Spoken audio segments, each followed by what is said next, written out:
Today I'm going to talk here about a topic that I'm going to be developing for the next chapter. That is how to mitigate risk for the travelers that are going to go abroad with your company.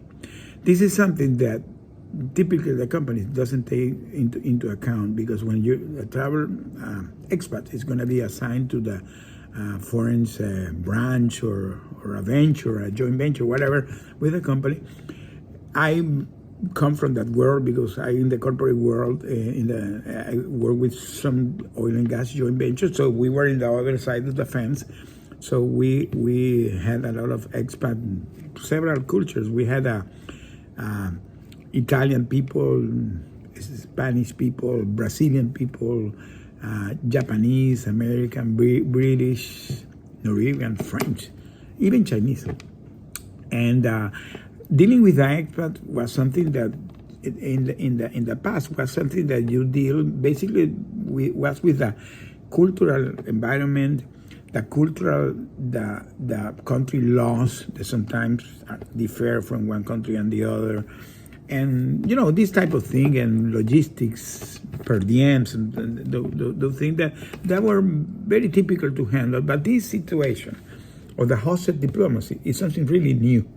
It's something that unfortunately is happening more frequent, and I was a victim of that, by the way. I stayed 5 years being in a business trip, became a hosted situation.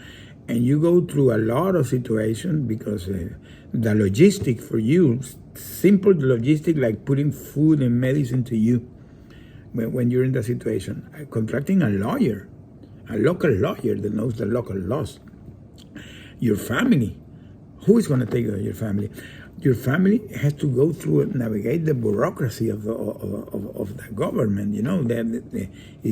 For example, in the U.S., if you need to get designated as a wrongfully detained. So there is a lot of things, the moving pieces, that companies normally don't take into account if an employee goes through this situation. So my recommendation for the company today that this is something real that has to be really taken into account. So what I bring today to the table is that I went through the situation. I come from the corporate world. I deal with expat in the past, so I know how is the expat had to be dealt. And I have been in that other side of the fence and have been victim of that situation. Give me a unique perspective that I can really help you. So that's why I decided to put this in part of my program. Because one of the things I can do is that I can give you some elements how you can mitigate this risk.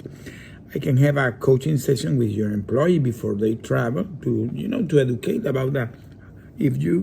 How they can mitigate the situation, and if unfortunately the situation go through, what are the things they have to walk through. This is something that, believe me, is real and is happening. And unfortunately, it has to be taken into account. So if your company wants to really care about the situation, it pays off having this call. So if you really are interested in what I'm saying, you can book with me a call. We can do a 30 minutes call. I can explain you in more detail the situation, and you can explain me what is happening. Because again, in the today world, not only the big corporations are sending employees abroad, there are a lot of companies sending people to deal with business with foreign countries in Latin America, in Asia, in Africa, and a lot of countries that unfortunately this situation sometimes is happening. So if you really want, here you will have a contact. You can book a calendar call. We have a 30-minute chat, and we start from there, and I can help you. And please, take this situation really serious. That's my recommendation, because I went through that. We, in our campaign, in our family campaign, in the hostage community, we have several businessmen that are going to deal with this. And this is a unfortunate situation, but it's real, and it had to be taken into account. So, again, if you need any recommendation, you can call me and we can talk about it, and we start from there and take care of this. And remember, my motto in life is never give up, never lose hope, never lose faith. Thank you very much.